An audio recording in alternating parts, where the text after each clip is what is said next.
to you all. I'm back. Welcome you all to the lecture series in political theory. You know, I am Professor H. Srikanth.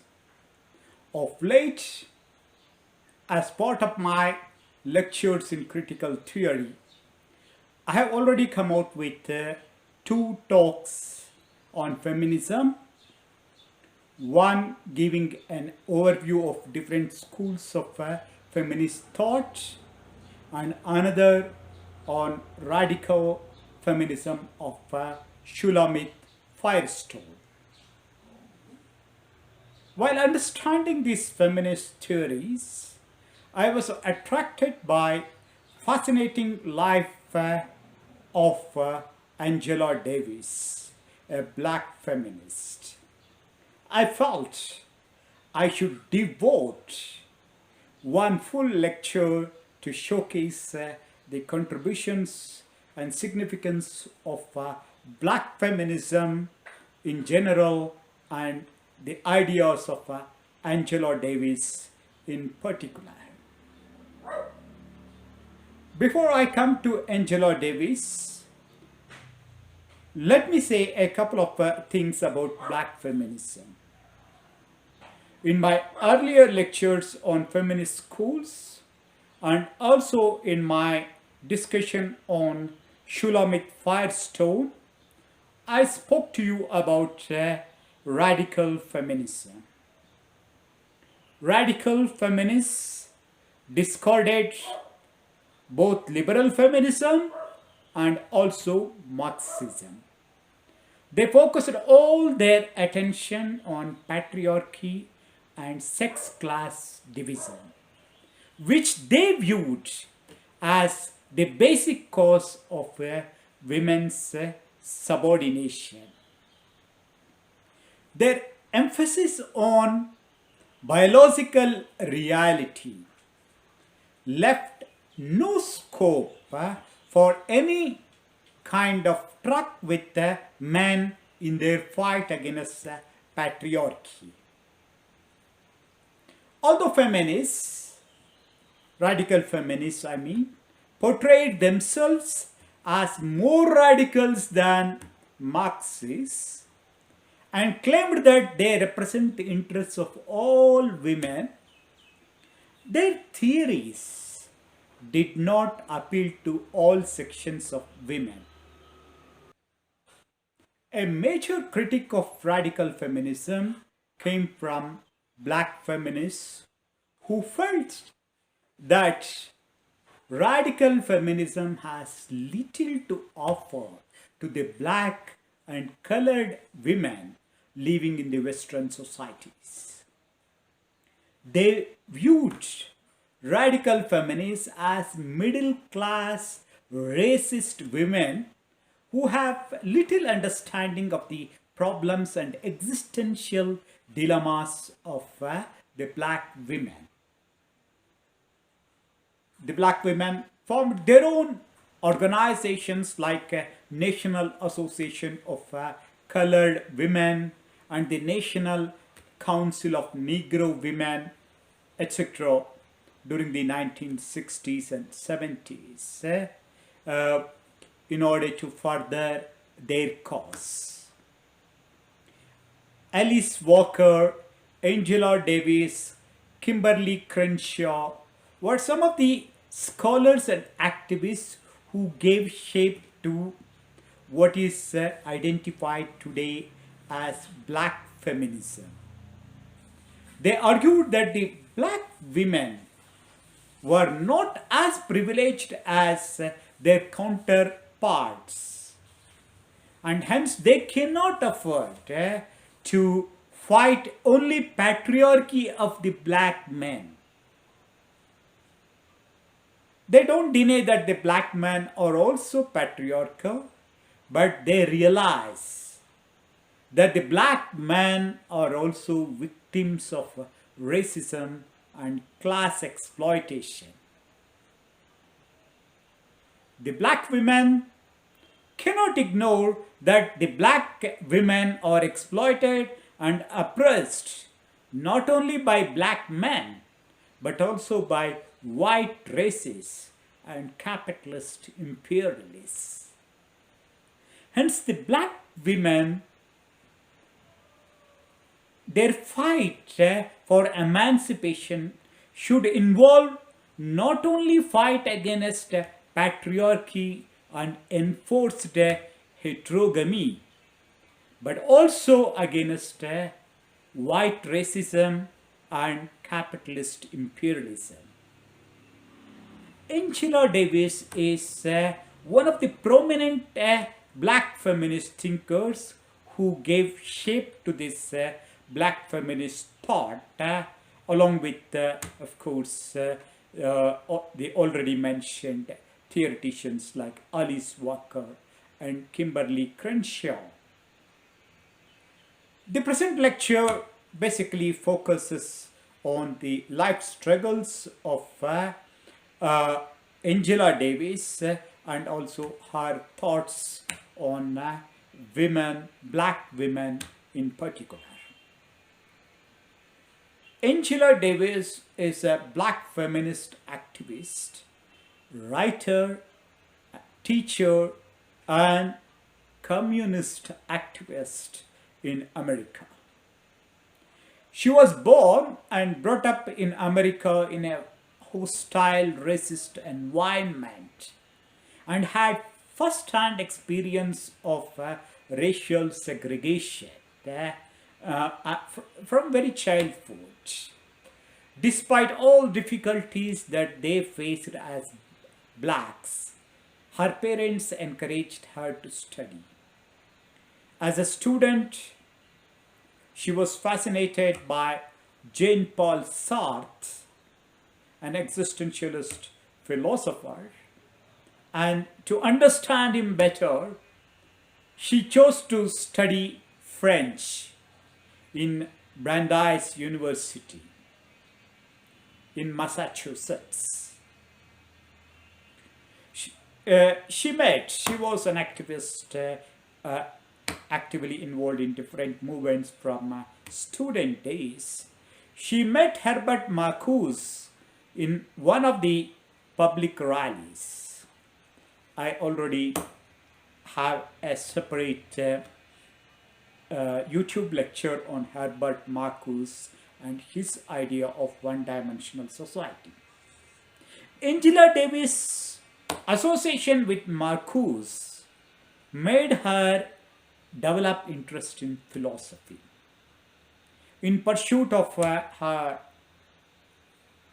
interest in philosophy, she went to Frankfurt School to study philosophy.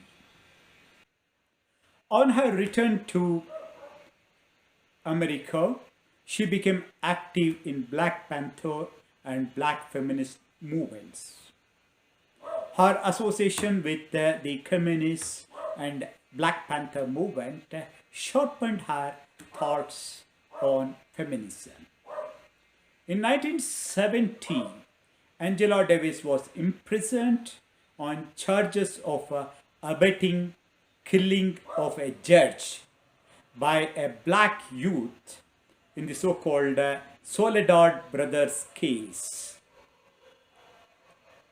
She was in prison and had to fight a legal battle for over 2 years, and she finally got released after the court declared non-guilty. She took up teaching positions in different universities, contested as a vice president candidate on behalf of the Communist Party of the USA, and traveled extensively around the world in solidarity with different progressive movements. She wrote several books and pamphlets and delivered lectures on feminism, black movement, capitalism, and prison reforms, etc. She is the author of the book Women, Race and Class, and also Women, Culture and Politics, and on prisons or prisons obsolete. Angela Davis did not find radical feminism attractive. She felt that radical feminism was basically a white racist bourgeois feminist movement, which has very little to do with the black, colored, and working class women living in the US and other parts of the globe. According to her, radical feminists never understood the problems and concerns of the marginalized black and colored women. She argues that radical feminists were privileged white women who are already at the top of the social hierarchy. In her writings, she shows how white feminists sometimes supported white supremacists who are against gender equality. Some white feminists feared and hated the black men and women. They were fighting for equality with white men, but arguing against franchise rights for the black men and women. The white feminists also spoke against, they only spoke against patriarchy and remained silent on the issues of racism and capitalist exploitation. Hence, their theories and practice, Angela Davis felt, cannot show any solution to the problems of the black women. She shows that the plight of black women did not receive the necessary attention in history. During the slavery, the black women suffered much more than the black men. You have so many writings, academic writings, and also literary writings on how black men were exploited and oppressed and humiliated, but very few works are there showing the plight of the black women. Angela Davis points out that and says that the labor that the black women put in was dehumanized. The black women during this period of slavery were viewed only as wombs that produce slave children who could be bought and sold. The position of the black women did not change even after the abolition of slavery. They continue to occupy lower positions in the social hierarchy and work as laborers and domestic workers even till date.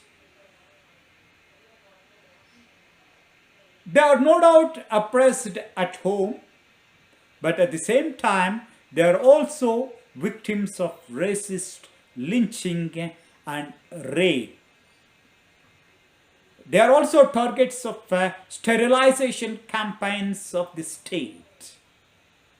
As such, the black women are victims of multiple oppression. Patriarchal oppression at home and also racist and capitalist oppression outside the homes. It is for this reason that the black women don't have the privilege of fighting only the patriarchy of their own men. They confront racist oppression and capitalist exploitation in everyday life.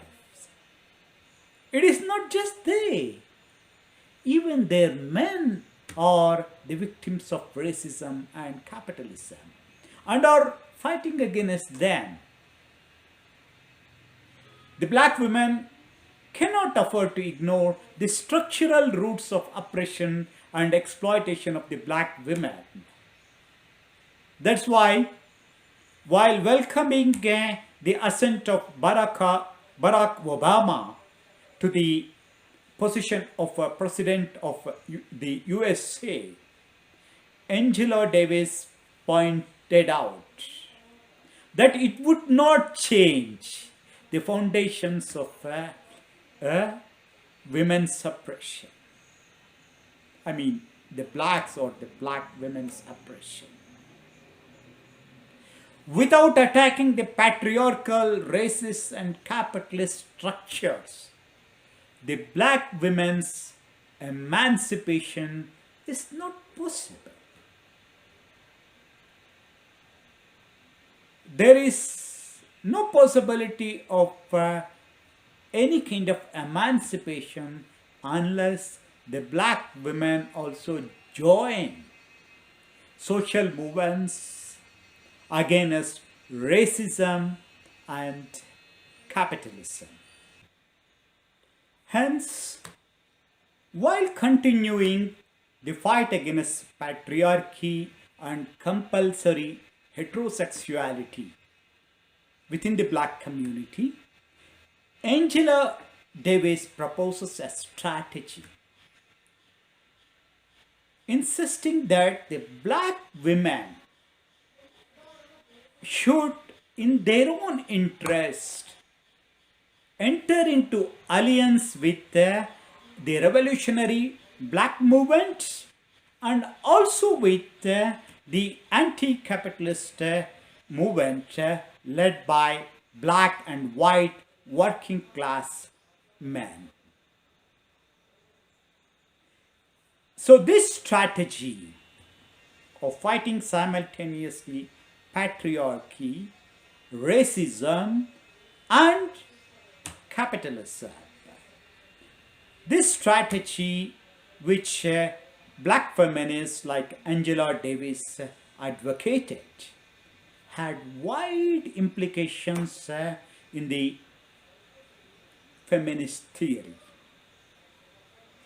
They exposed the weakness of feminist theories which emphasized only on one factor and try to explain the entire process of subjugation or oppression of women by relating it to either to class or to patriarchy or some other factors. It is true that patriarchy is universal, but the oppression of women takes different forms in different cultures, communities, and regions.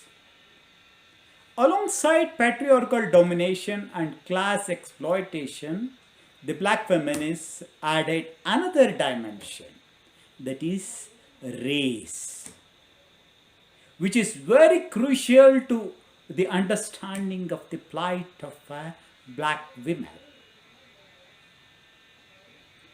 Black feminism underscored the importance of concrete understanding of the intersection of different forms of oppression in strategizing the women's emancipation. The nature of oppression of the black women and the white women differs, as their location and experiences are different. Black feminism, in a way, emphasized on the study of the concrete realities of different women. Actually, black feminism led to studies of women's emancipation in different countries, in different religions and regions.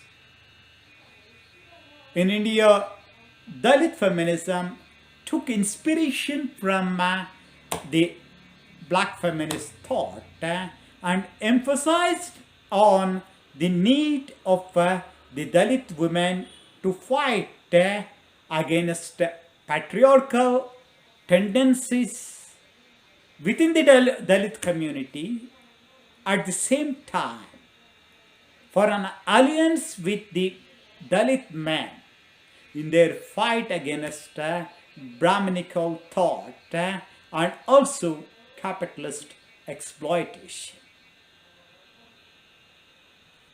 Black feminism, in a way, paved the way for the rise of postmodern feminism.